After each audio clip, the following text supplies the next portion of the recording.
We are needy when it comes to love. Most people have a deep neediness when it comes to love.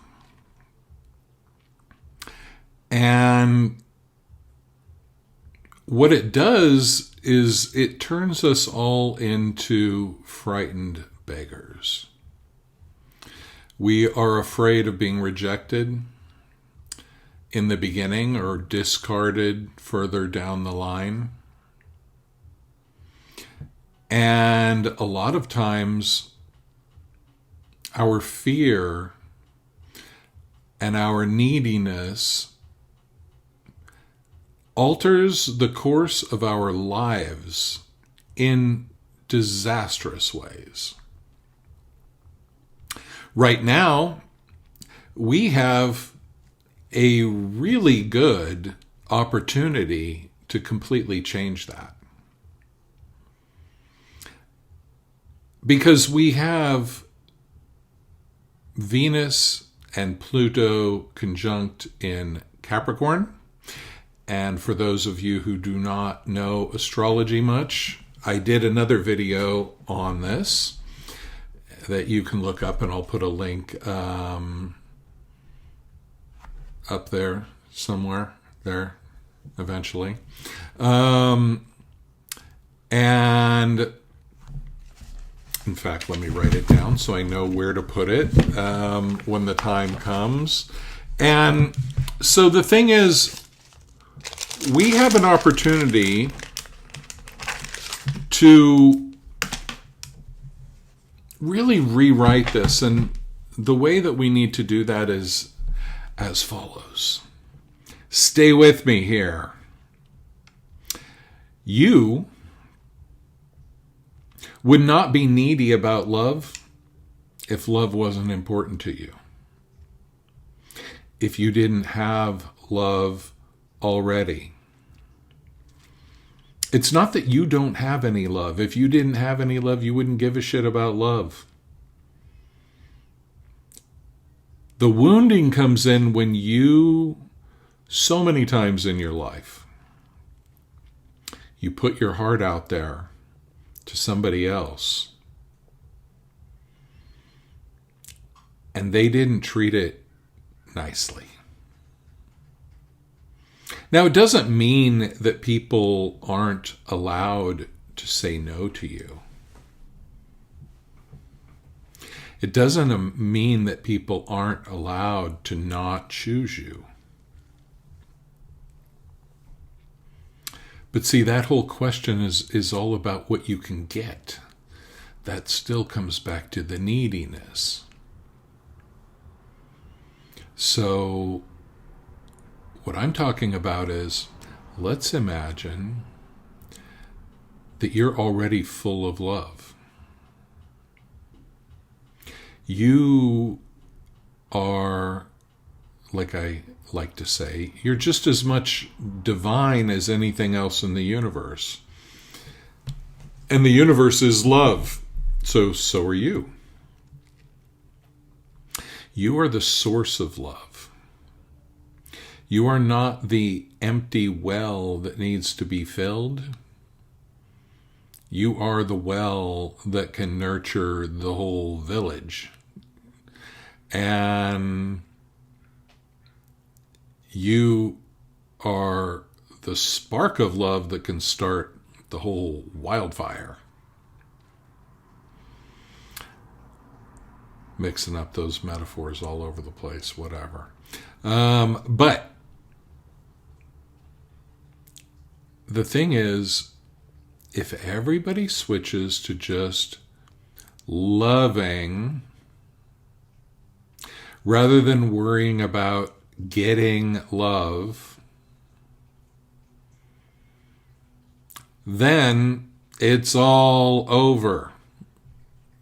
All the drama, all the bullshit, all the fear of rejection, all the fear of being cheated on and being dumped and all that.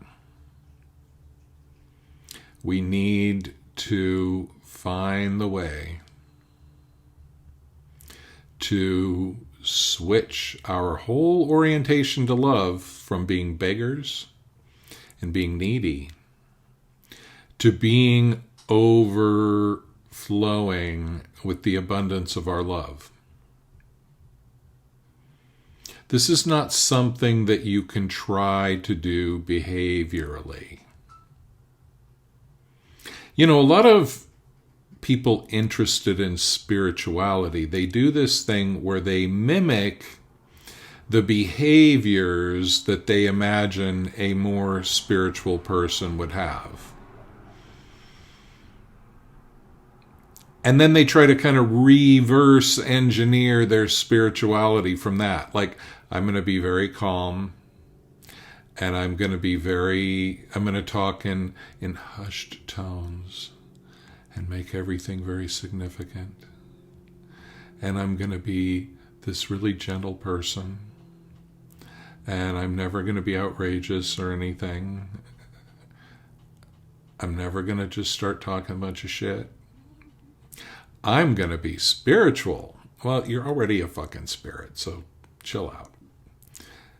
Okay? You are a spirit that has love. The problem is you were a little kid, you gave love, and it wasn't reciprocated. And that happened hundreds and hundreds of times. You put your little heart out there, it got ignored, it got the cold shoulder, it got ridiculed. It got mocked. And then you went into this mode of, when am I going to get the love? You are the love. Now, that doesn't mean you don't need to process the wounds and express the grief and cry your eyes out.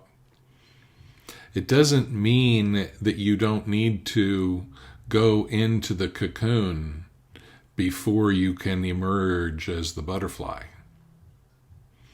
And there might be a lot of gut-wrenching shit that needs to be worked on in that cocoon.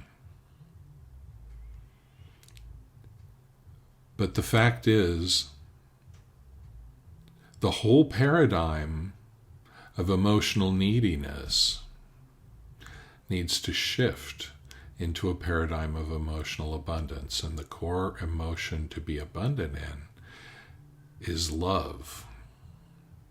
So start where you can and feel your love. Just start loving things that you already love. You already love them. So start loving them. And don't worry if they don't love you back. Don't even give a shit about that. Think of a grandparent dealing with their 2-year-old grandchild in the midst of the terrible twos. Imagine that 2-year-old saying, "You're ugly, you have wrinkles."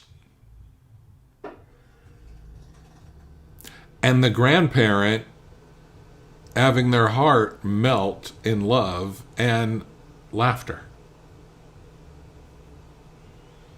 What a bitch-ass grandparent it would be if they got all pissed off and hurt and hated the 2-year-old for that comment.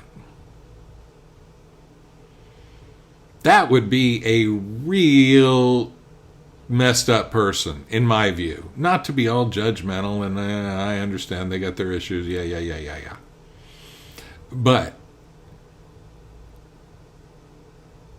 just imagine if you could treat the world like the loving grandparent.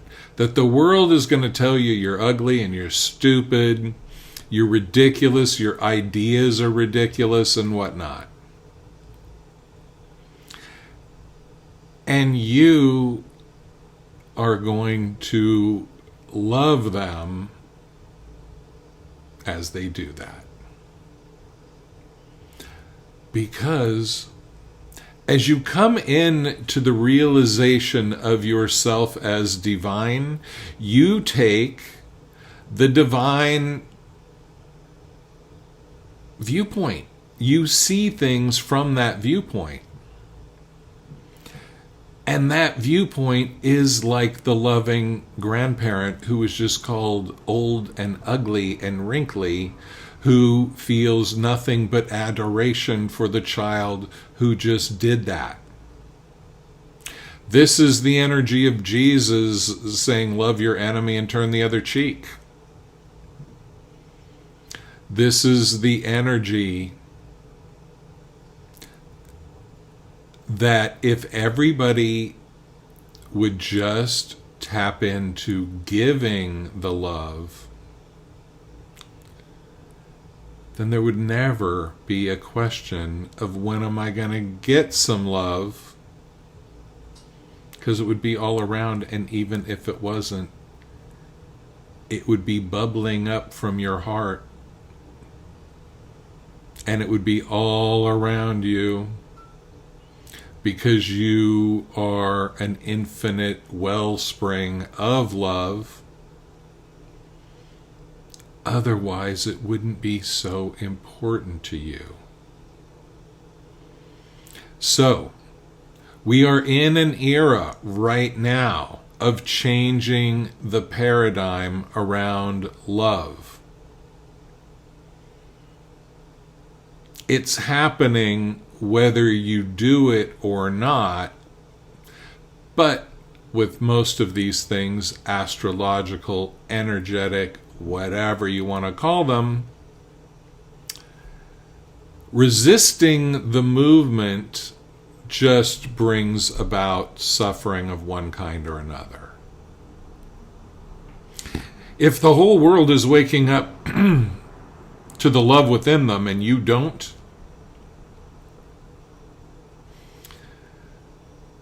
because you're afraid, because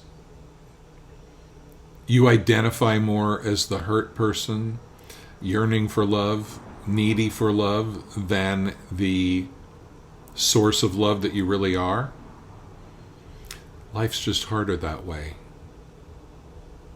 Realign yourself so that your back is to the wind, and let these winds of change propel you into a whole new experience of love. The astrology, the ascension energies, and many other things, including your own higher self, spirit guides and whatnot, are all conspiring to change this world. And I know it sounds like a big prophecy on my part. It's just what's happening. And it's fucking amazing. Get into it. Be a part of it. It's awesome. Thanks for watching.